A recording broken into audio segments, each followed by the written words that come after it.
Hello, everybody, and welcome to InterSpeech 2017 on situated interaction. This is a great moment for me. I'm very happy and very honored to be the chair of this big event, and I look forward this week after all the weeks of work we have had. Situated interaction has to do with how we talk to each other, how we communicate in a certain setting, in a given setting. And this is what we will be dealing with during these 4 days of the conference. So there will be sessions where we will be talking about how humans speak to each other. There will be sessions where we will be talking about how humans learn to speak, how humans speak to machines, and how machines speak and interpret what humans say.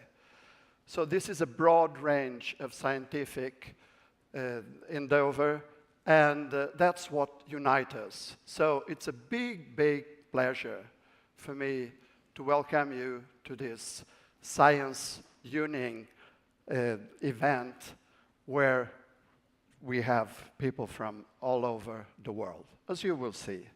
Why are we in Stockholm?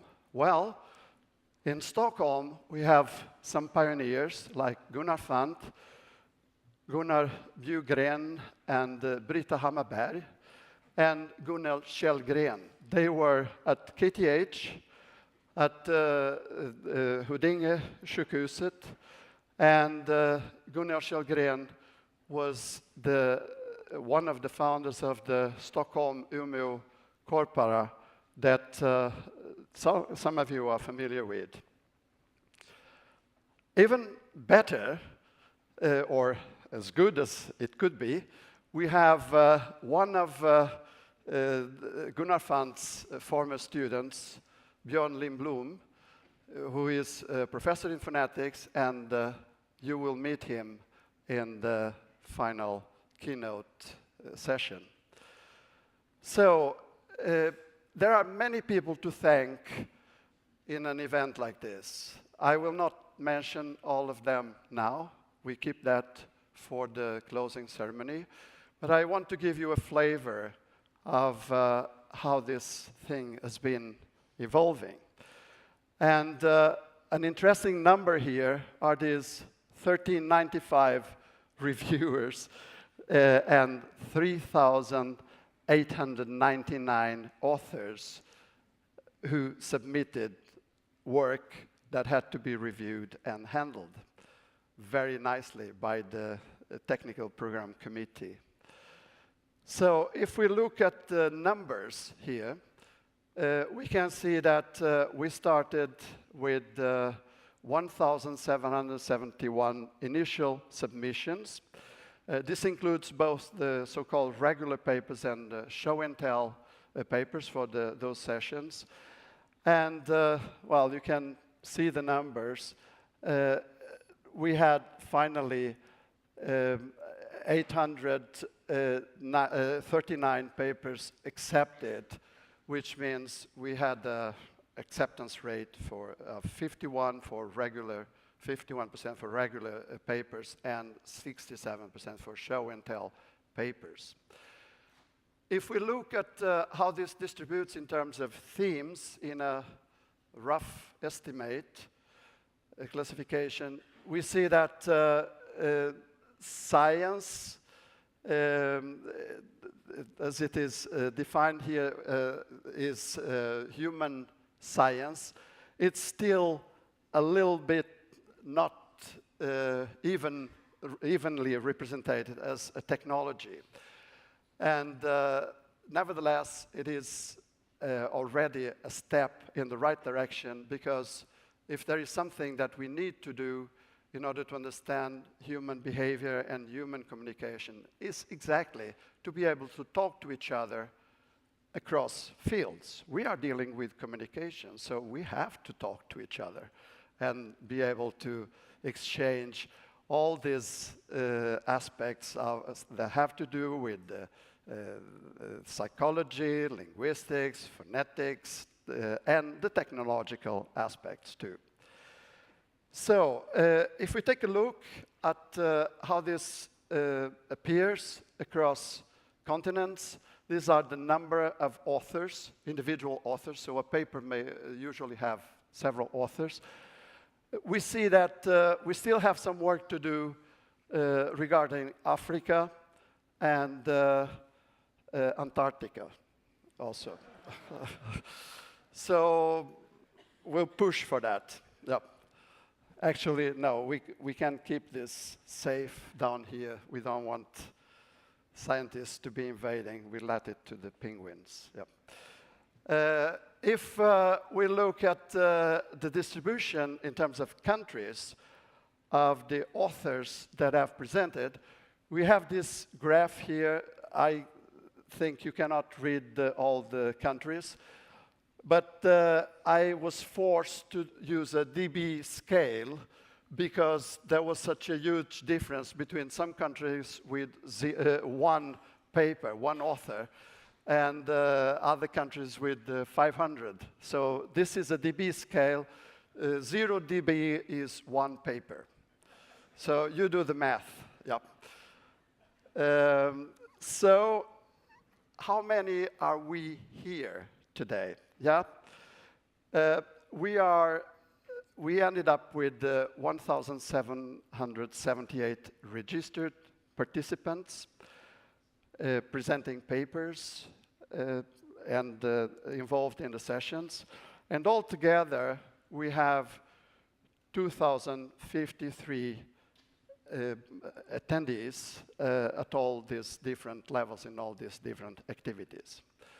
So this was a very exciting challenge, I can tell you, because the capacity of this room is 1,200 people, and we passed that sometime in early June. And we have been a little bit concerned on how to do this logistics. So what will happen shortly is that we managed. So there will be 2 receptions this evening, one at Theaterbaren. You'll get the information from the volunteers. One at Theaterbaren, which is in the central Stockholm, and the other one at Stadshuset. And if you are going to Stadshuset, then you are bound to have this little paper, because it will be strictly controlled. There is an absolute limit of 1,200 people there. If you don't think you will go, or if you want to trade, you are free to trade the tickets with each other. So that's up to you. But these are the conditions. These are what can be done.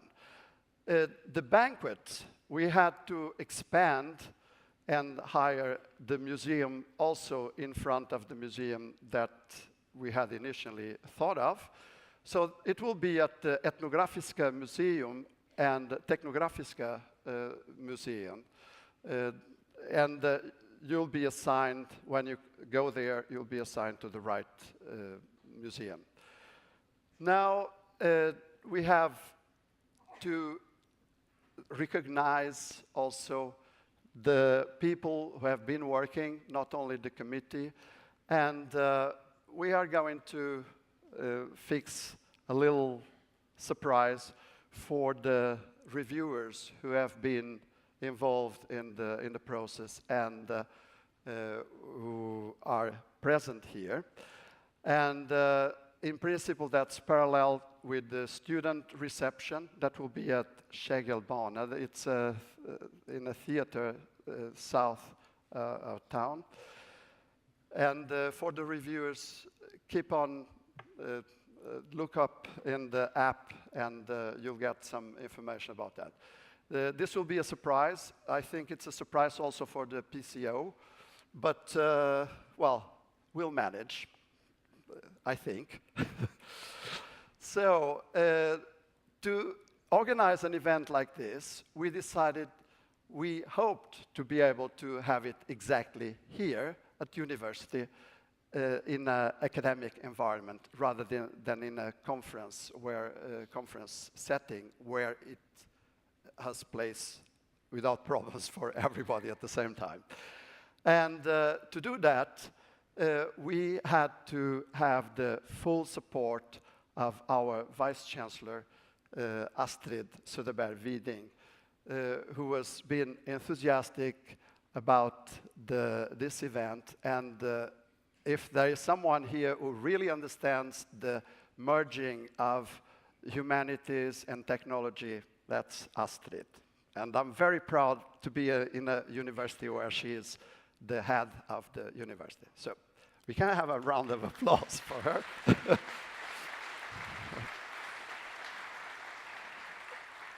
And now, without further ado, I will pass the word to the president of ISCA, Professor Haizu Lee. Welcome.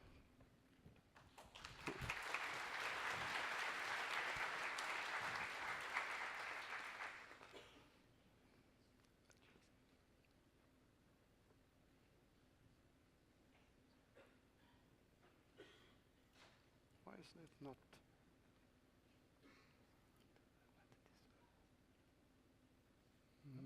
Put this closest. Close? Close. Yeah, that is.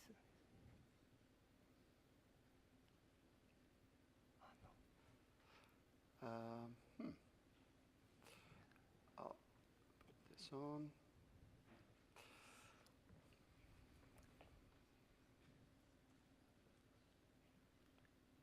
This is why we need intelligent computers, so that they can understand what we are thinking of doing. Okay. I'll fix this.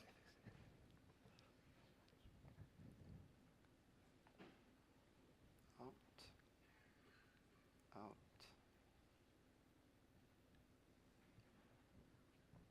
And now we go. So. Okay, now it works. There we go. Thank you. I would like to echo what Francisco has mentioned about the conference, and I also confirm that he's a wonderful photographer. He showed a picture that he took for me 2 months ago. Welcome to Stockholm, and welcome to InterSpeech 2017. Very good morning to everyone. Vice Chancellor, Stockholm University.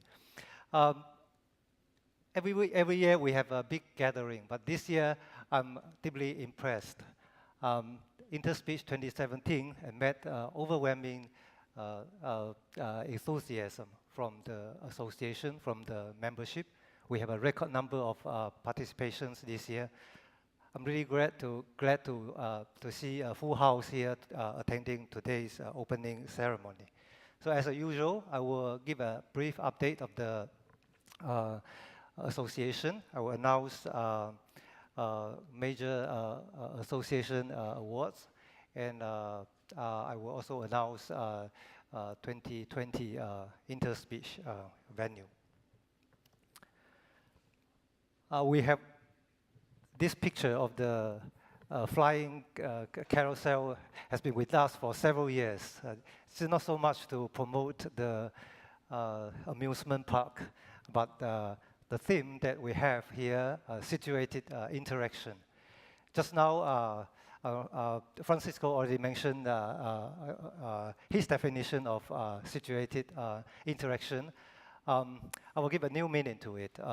In the last year or so, we have been talking about artificial intelligence, and I'm very glad that speech technology, speech science has been one of the hot topic, the center topic of artificial intelligence. So today it is well situated to interact with other technologies, and we hope that today InterSpeech here, it is also presented as an occasion where the academia and the industry can have a wonderful interaction. So this year, ISCA is honored to partner with 3 prestigious institutions, Stockholm University, KTH, Karolinska Institute, to host. They host InterSpeech 2017 in Stockholm. I would like to congratulate Francisco and David's team for their wonderful effort. They have brought the event to Stockholm, a place where speech and science and technology research has a long history. This is a picture that we took after the TPC meeting in May. You can see the smiles of the people, and of course, you must believe that they are very happy with the paper that we have accepted. And this is the evidence of the statistics, by the statistics. So you can see that this is a history of the paper submission and acceptance in the past 17 years. You can see that this year, we have the highest number of paper submissions in the history. And of course, we keep our paper acceptance rate low. That also means that we have a very high quality papers. I will give a quick update of the association, the vital data of the association. This is the membership. It is very important that ISCA remains relevant to the community, to the academia, and to the industry. And we run many programs and that rely on the people, the volunteers, and the community leaders. And we have seen that with our efforts has borne fruit. So you can see that this membership growth, I consider in 3 stages. In the first 10 years, we are building up our first group of membership, and you can see that there are up and downs of membership because EuroSpeech at the beginning was run once every 2 years. So when the year is without InterSpeech, without EuroSpeech, the membership drops. The second 10 years marks a consistent growth of membership.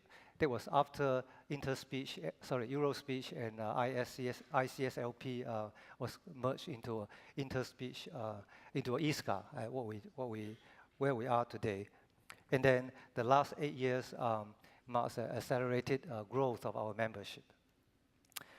Our association is not only getting bigger, but also getting healthier.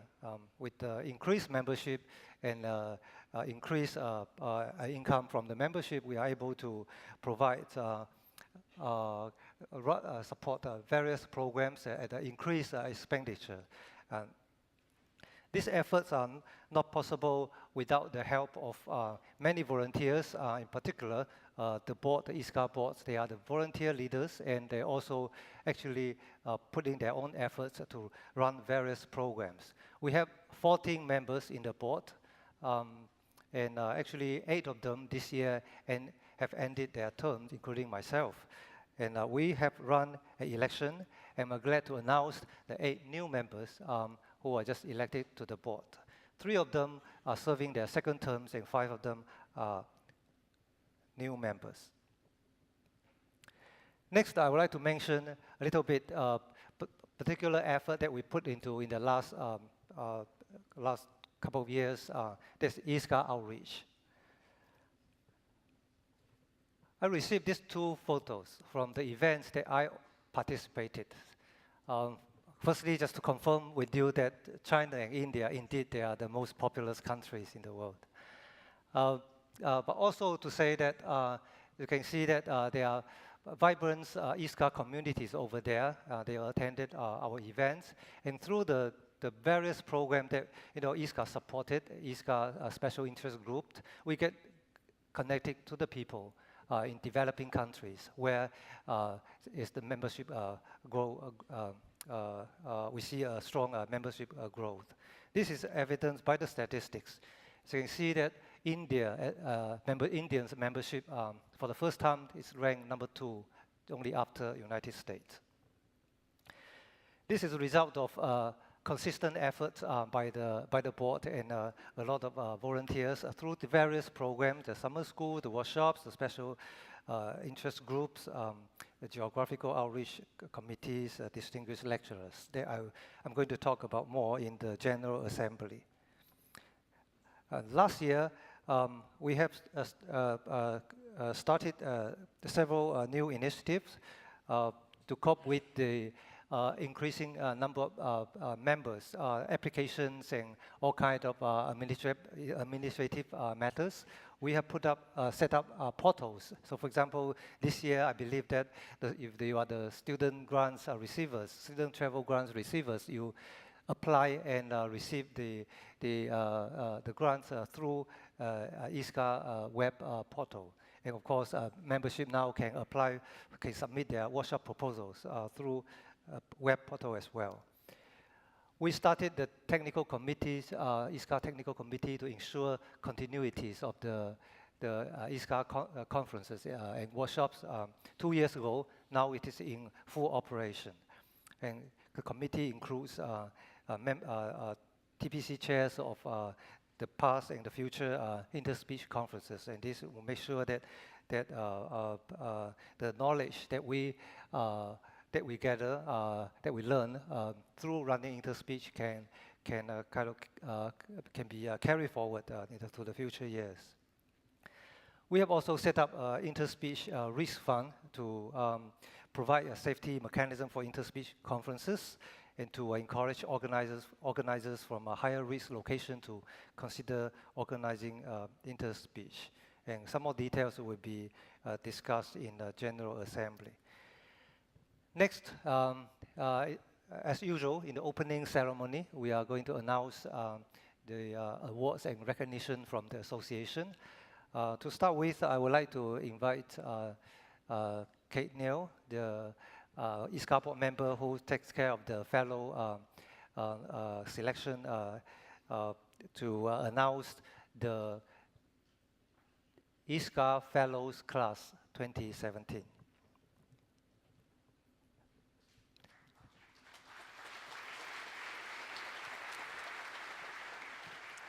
Good morning. I'm delighted to be able to announce this year's ISCA Fellows. And without further ado, the first Fellows Award goes to Alan Black for leadership in the area of automatic speech synthesis.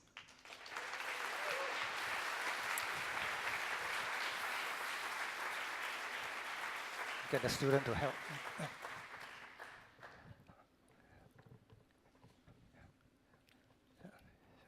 So maybe stay here. The next award is to Jean-Luc Gauvin for wide-ranging contributions to the field of automatic speech recognition.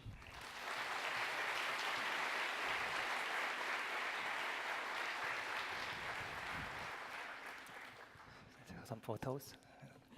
And to Giuseppe Riccardi for contributions to language modeling, spoken language understanding, and dialogue systems.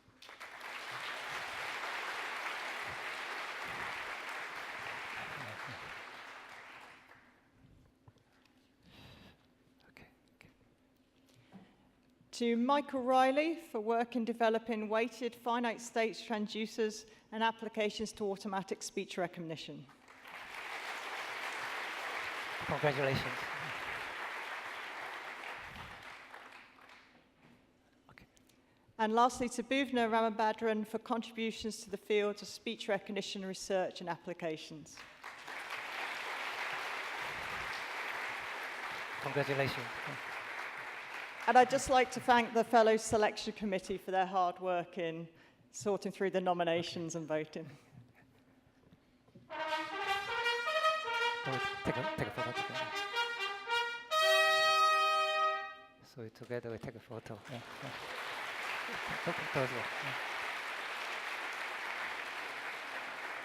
Okay. Thank you.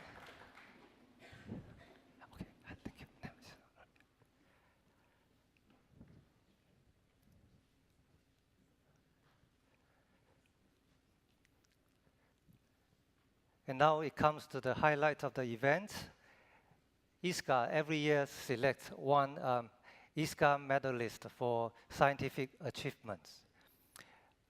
The ISCA Medal for Scientific Achievement recognizes and honors an individual each year who has made extraordinary contributions to the field of speech communication science and technology. And this year's winner goes to Professor Fumidata Itakura. I would like to invite Professor Itakura to come on stage to receive the medal.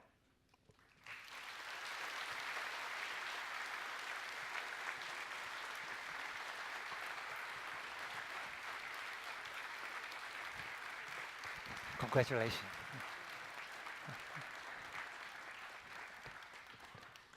Some photos.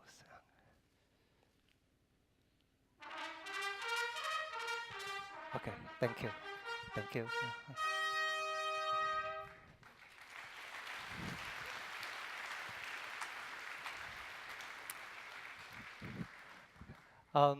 At the end of the opening ceremony, there will be a special session for the medalists to give a speech, and for also for the conference to introduce the work of Professor Itakura.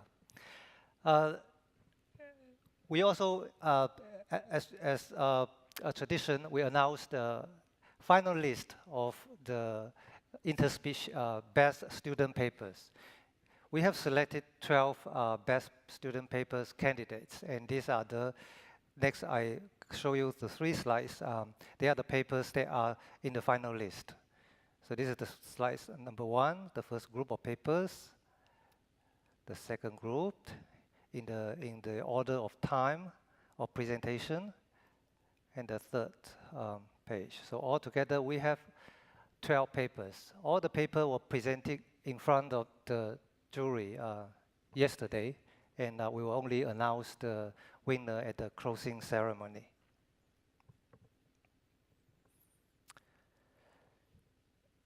Next, it is with a heavy heart, I have to announce the passing of several ISCA members. Yajie Miao, a graduate student from Carnegie Mellon University, who successfully defended his thesis in August 2016, and he tragically passed away in a car accident in October of the same year.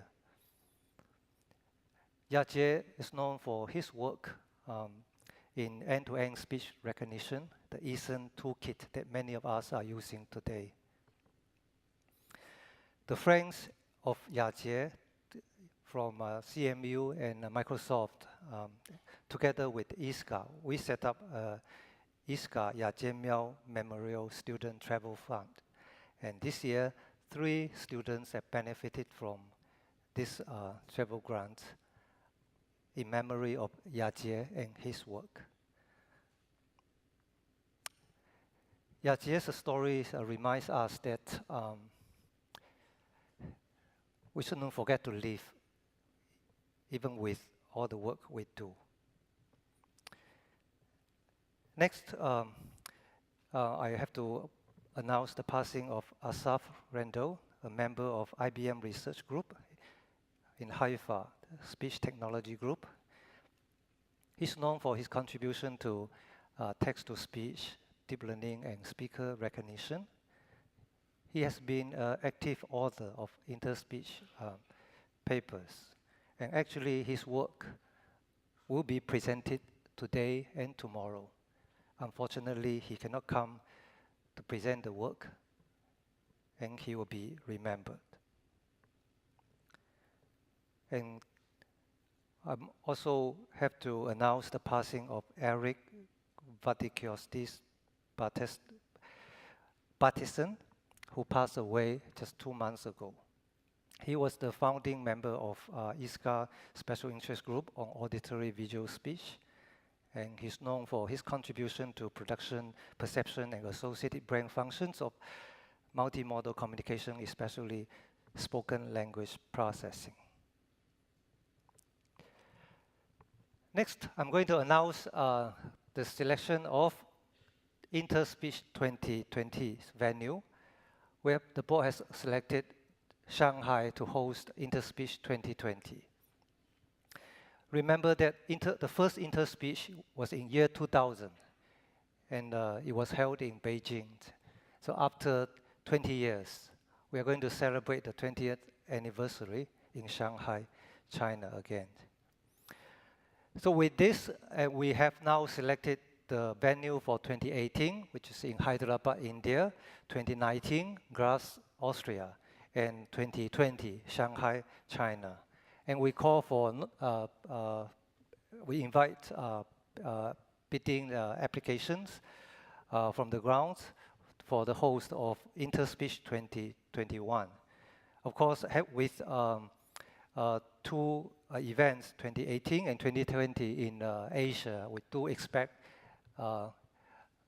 hosts from European cities and other continents to submit their bids.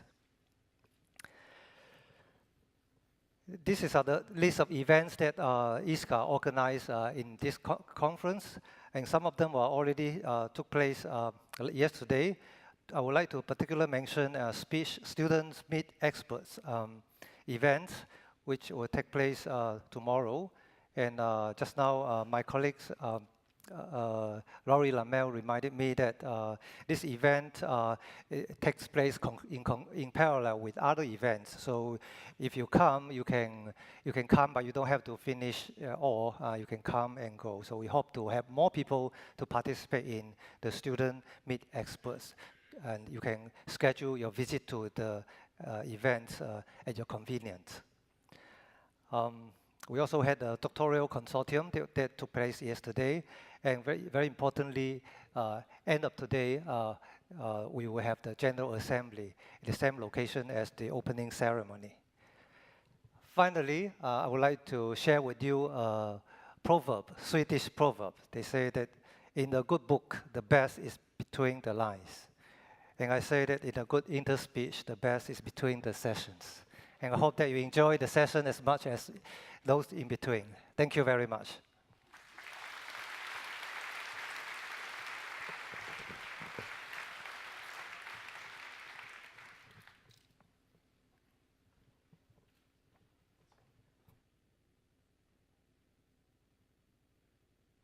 Good morning, everybody.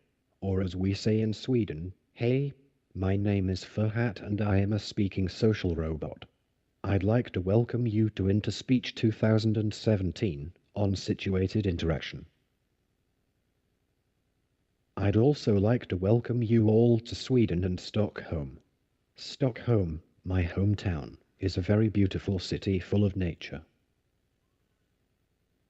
We are carefully preserving our trees, as well as the pop group, ABBA, in perfect condition. We've a well-functioning democracy and a king at the same time. Don't ask me how it works, but it seems to. Sweden is the home of perhaps the most famous chef in the world. Howdy Bardi Gurdy, Chicky and the Basky, Blund Bussen, Book.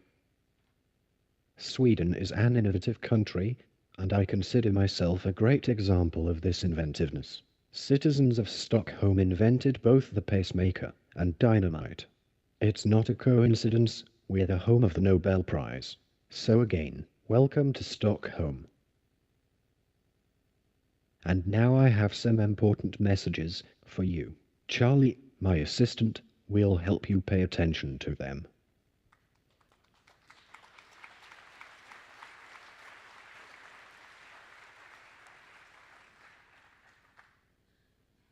If you have headphones on or looking at your smartphone, please put them aside. The conference badge is put on like this. To remove it, simply pull it over your head. Please do not lose it.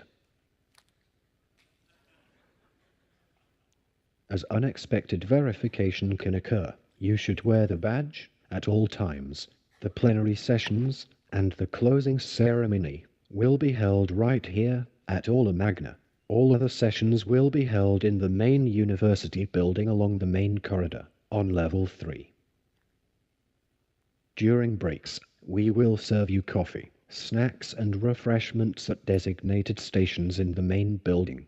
Please observe that coffee mugs and food containers are strictly forbidden in the lecture halls and Aula Magna. In the unlikely event of an emergency, an alarm will sound.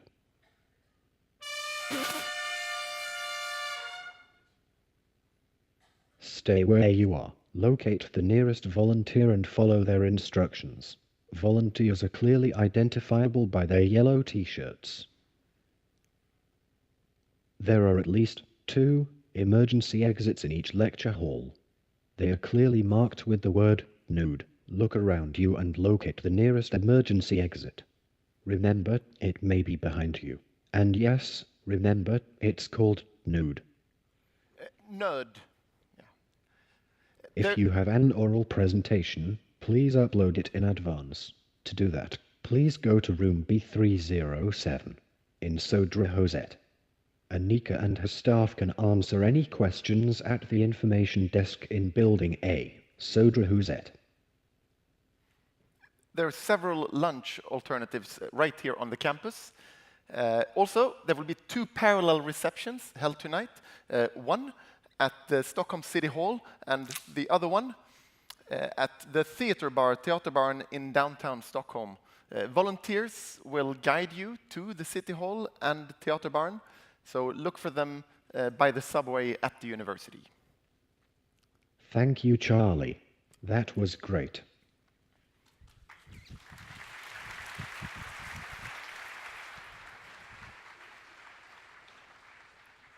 Lastly, the conference banquet will happen on Thursday evening. Transfer buses will depart from the campus so that everybody finds their way to the technology and ethnographic museums. And now I would like to ask the General Chair to come on stage and formally open our conference.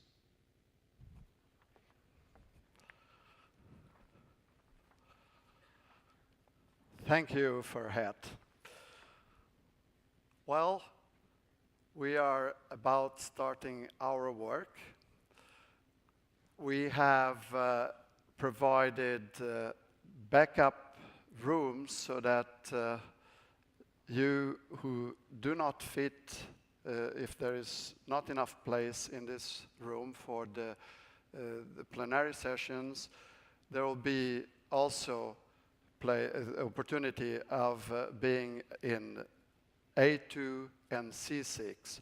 We have a two-way communication, so you can ask questions from there. It's like a Skype meeting, what we organized. We are so proud of it that I would like you to make use of that. So don't sleep in the morning. Come to all the sessions, and that will be also for the closing session. We may have some surprises. The most surprised person is here. Yeah. So we are about to start 4 days of intensive work. Look around you. See how different countries, cultures we represent, and yet we are united in this challenge of understanding how we speak, how we communicate with each other. So, look forward an intensive, serious work conference and have a good time. And now I declare Interspeech 2017 officially open. Have a nice time.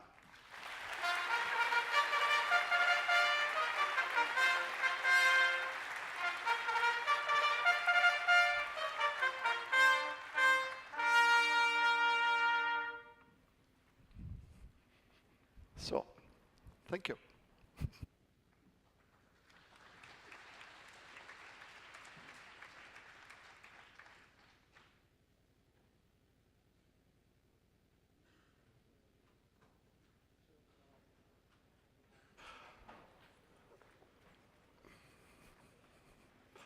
Well, I'm back again.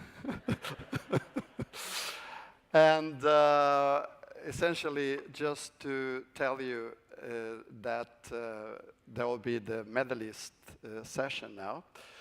So I was expecting actually Rolf Karlsson to chair this session. So I would ask Rolf to come forward. Yeah. Because you see, talking about surprises.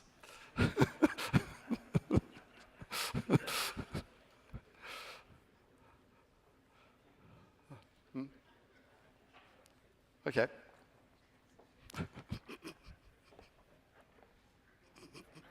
Hello. Yes, I would like to invite Professor Furui to give a remarks on to praise Professor Itakura's work, and at the end, at very end, Professor Itakura will also give a very brief speech.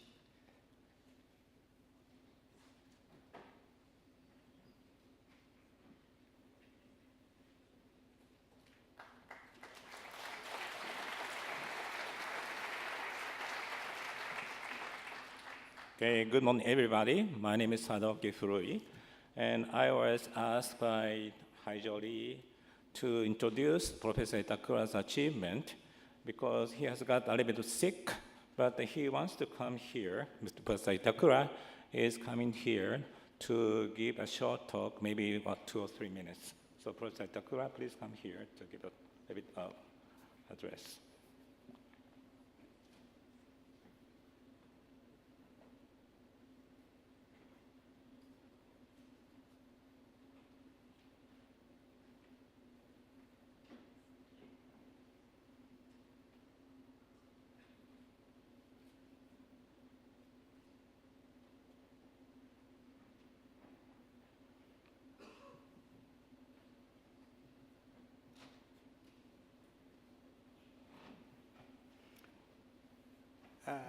Thank you very much. I'm, of course, very pleased, and it is my biggest honor, to be selected as a recipient of the ISCA 2017 medal. Last winter, I was attacked by brain stroke. In other words, cerebral infarction. So I had many difficulties to recover from the sick. And fortunately, I'm recovering physically, but mental illness,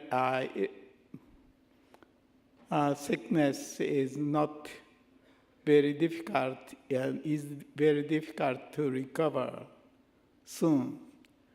So I asked my friend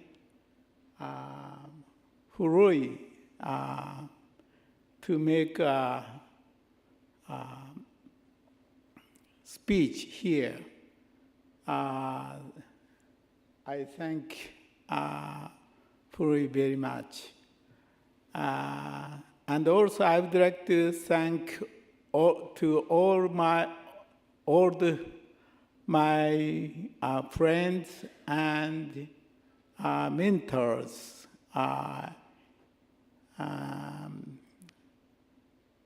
Dr. Saito and Jim Flanagan, and among others. And I also would like to thank to my old student. Actually, I retired from academia almost 15 years ago. But fortunately, I could find many former students listed in the author's index of the abstract.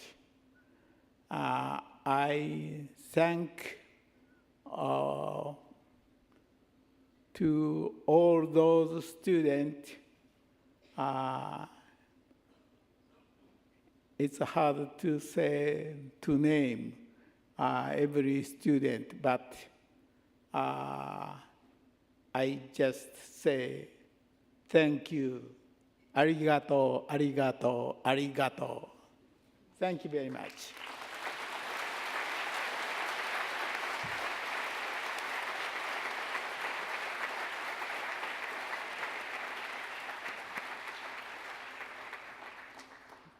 Okay, thank you very much, Professor Itakura. Can I use my slide?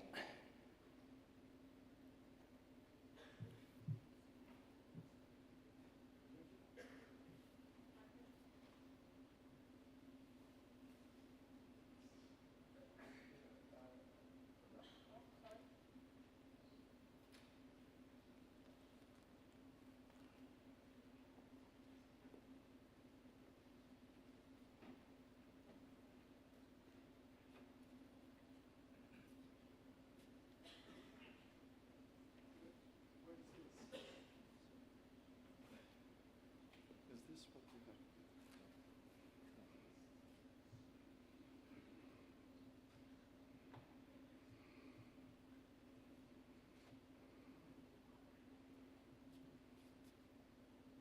This is here. No, this is the wrong.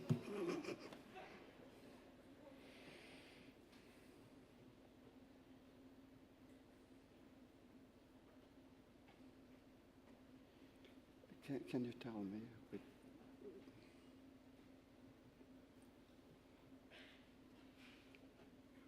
I have to ask, is this computer or your computer?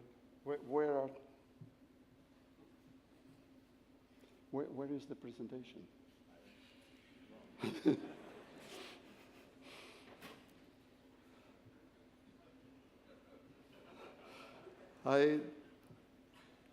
This is all I can.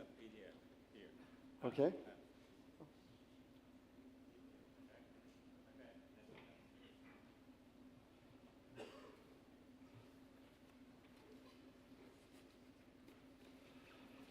Okay.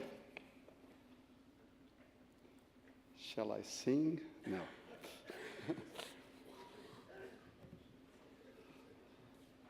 Now let us see.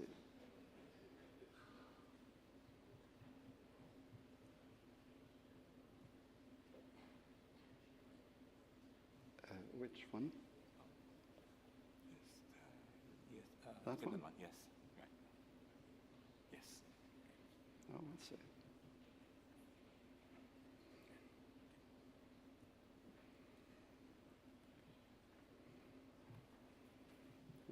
This is your Thank you very much. Okay, thank you for waiting. Between the lines are important. Right?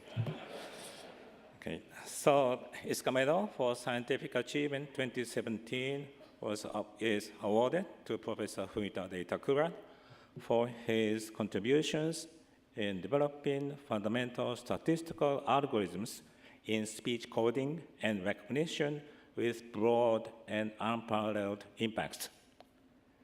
I'm Sadaoki Furui, now working at Toyota Technological Institute at Chicago, United States. But before, I was working at Tokyo Institute of Technology, and before, I was working at NTT Research Laboratories, where Professor Itakura supervised me. He was my supervisor, and I am very glad to introduce his achievement on this occasion. And most of our slides prepared for today's my talk were made by professors listed in the last two lines, Professors Takeda, Toda, Salvatari, Kajita, Nishino, and Bano. All of them are Professor Itakura's former colleagues or students.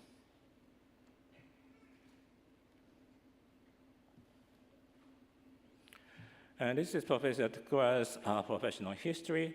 He studied at Nagoya University, Japan, and before finishing his degree, he started working at NTT Research Laboratories in Japan.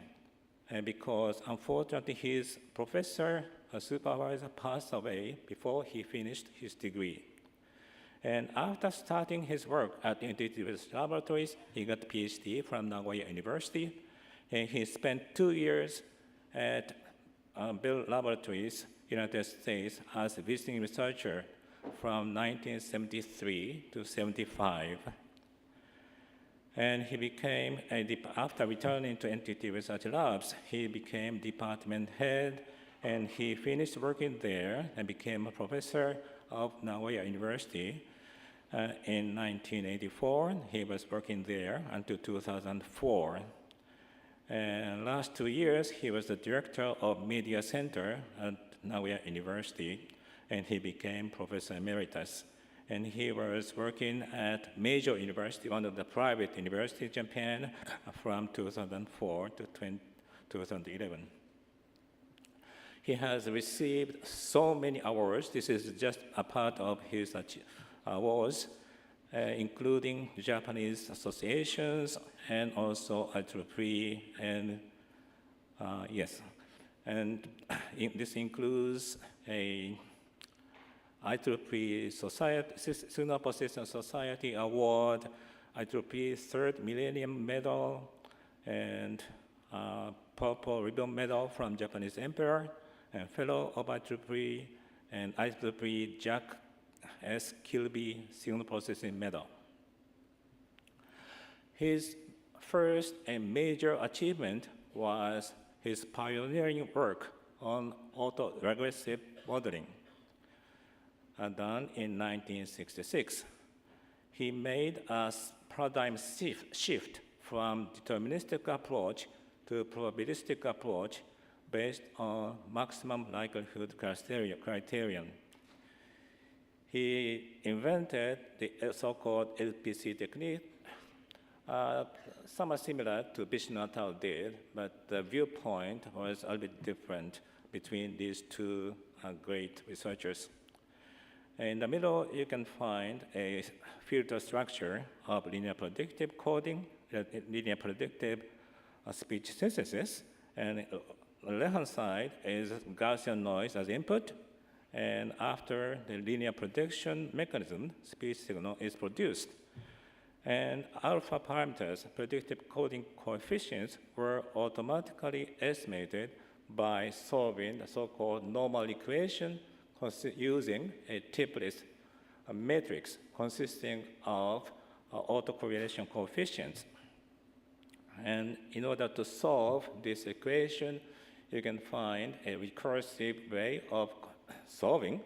In the middle of the process, there is a Parco parameter that he will use later for speech coding. And so his invention was linear predictive, so linear modeling, but later, even this kind of prediction is extended in nonlinear ways, and there is an example of WaveNet. This is a recent progress in speech synthesis. And this is nothing to do with Professor Itakura, but this is a kind of the extension of his work in a nonlinear way.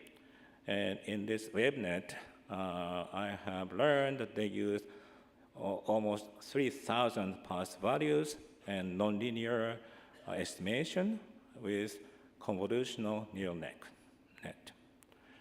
And he created a very good synthesized voice by using AR modeling, by using computer, but he faced the problem of coding. Because in order to code the speech, you have to quantize the parameters. And stabilization of synthesizing filter is very important. It was very difficult for him to guarantee the stabilization of synthesizing filter after quantizing alpha parameters. He got the idea of using K parameter. You can find it in the recursive process of solving the normal equation. But the physical definition of Parco K parameter is written here. This is defined as correlation of backward prediction error and forward prediction error as described in this slide. And if each parameter is less than 1 in absolute value, the filter can be guaranteed to be stable. So this is a big progress in quantization and synthesizing speech. And filter structure using k-parameter is written below of this slide. And interestingly, the k-parameters written here corresponds to reflection coefficients of Kelly's acoustic tube model. It's very amazing. So if you can extract k-parameters, you can estimate the vocal tract shape. And the right-hand side on the top of the slide, it has small pictures of Apollo 11 and Armstrong's moon landing. Why?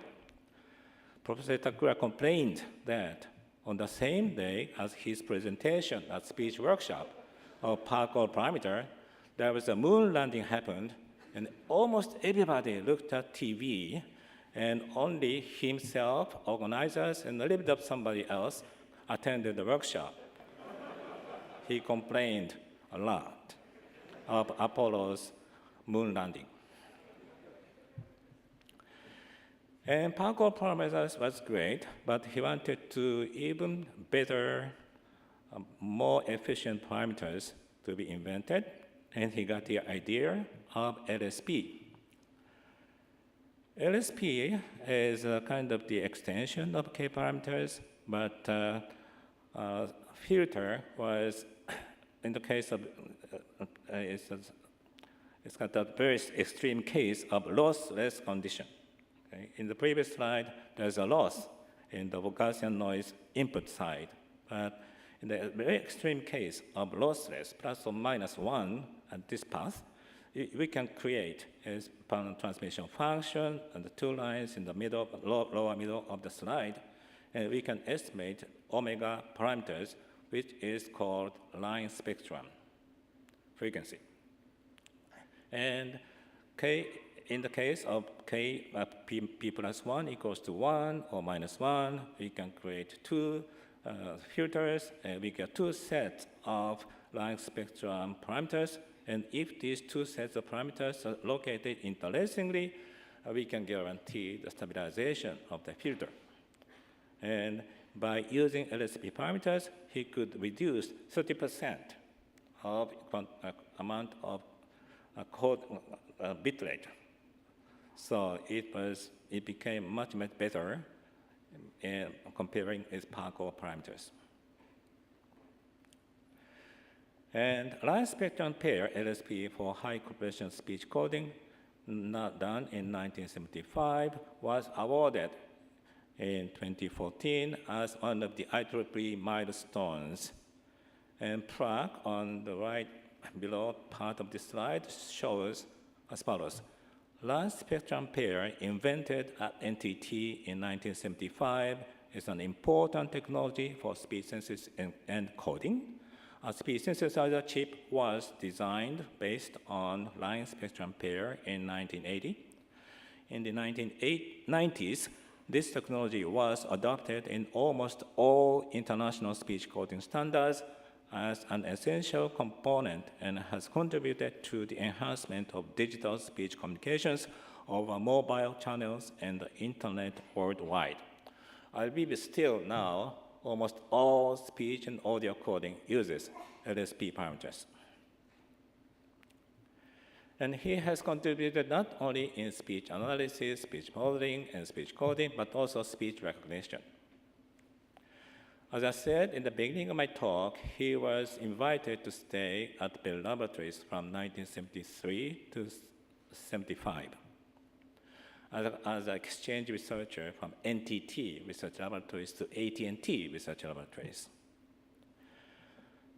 Many of you may know that time, 1973, Bell Labs researchers were prohibited to do speech recognition research because of John Pierce's paper titled Whether Speech Recognition, published in 1969.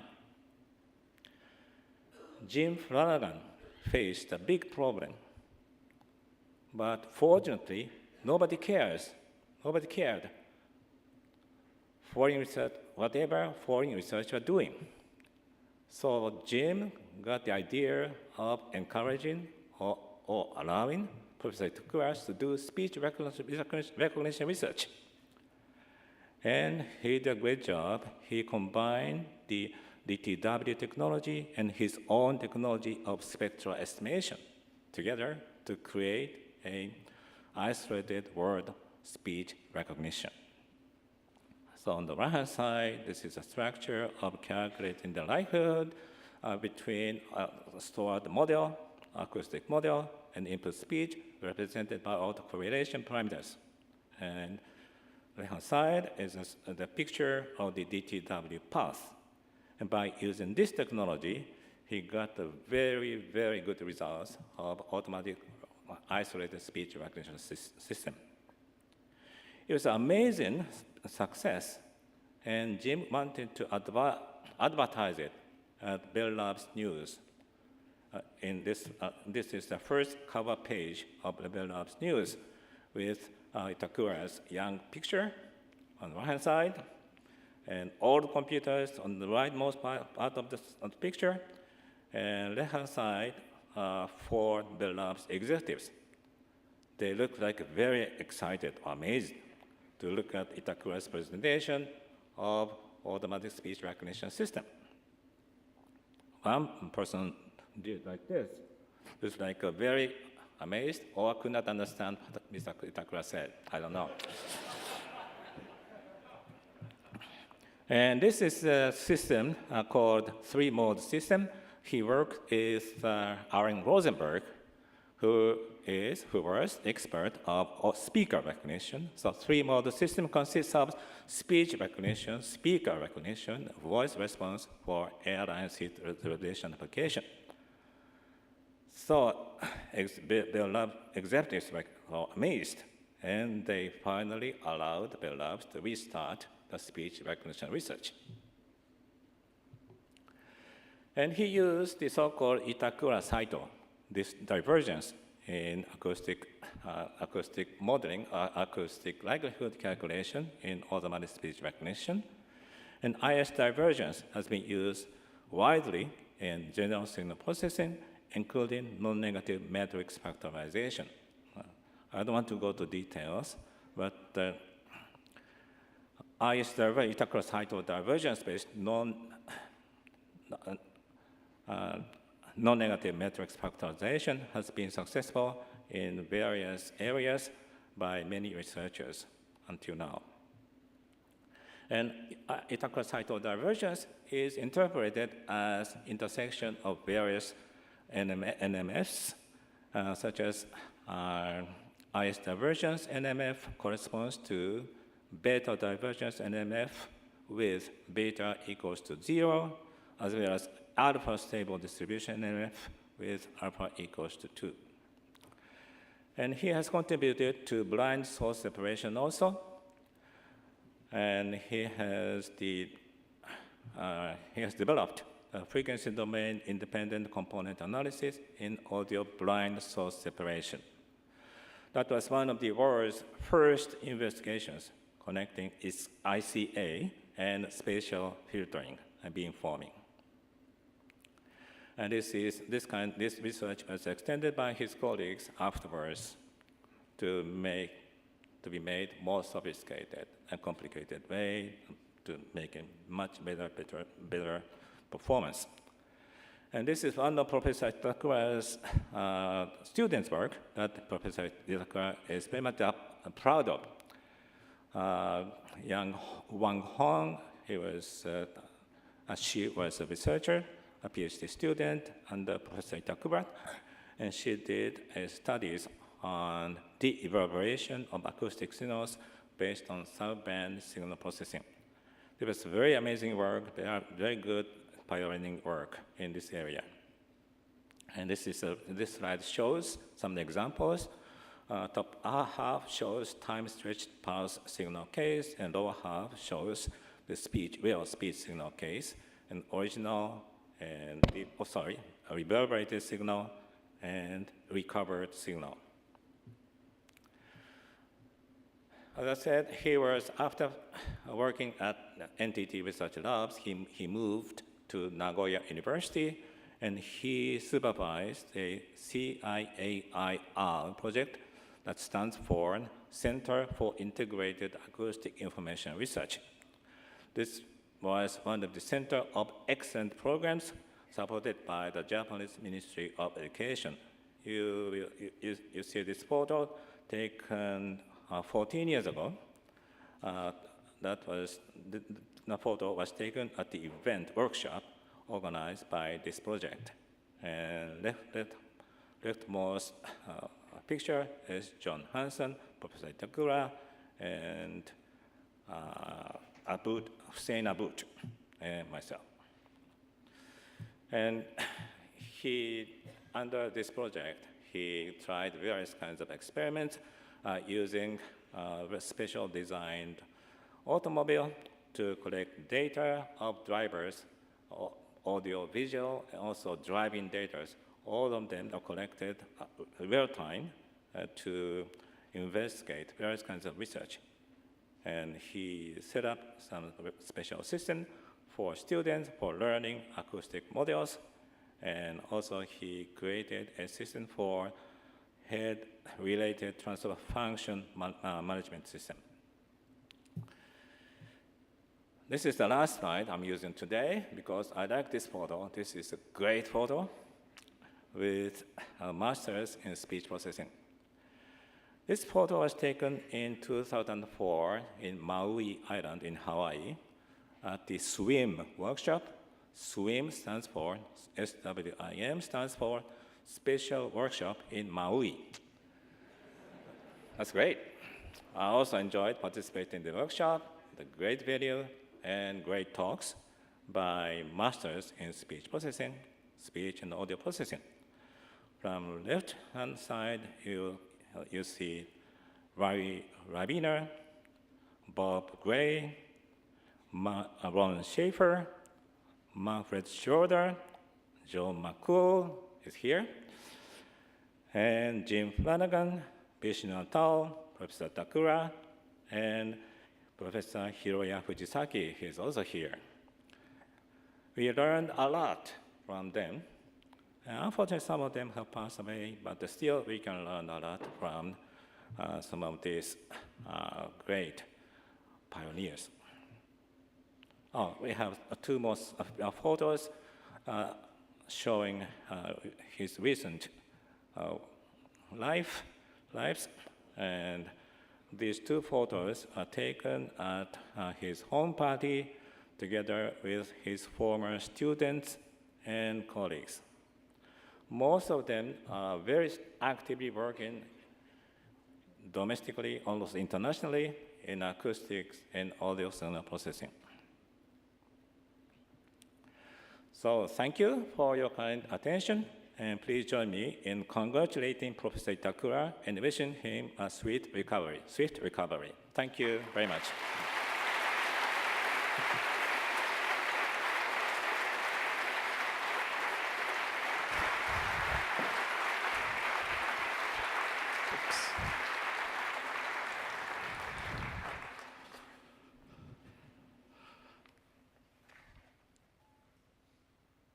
Okay, now we are done with the first section of today. So what is left now is the coffee break. It will be served, I think, in different places. And then you'll have the oral and poster sessions along with the show and tell and the exhibitions. And lunch break that will be where you can use different restaurants. The big restaurant here from the university is about in this building. And I would like to remind you of the General Assembly at 5 o'clock. So make sure that you come in time so that you have a place to sit. Okay, so see you.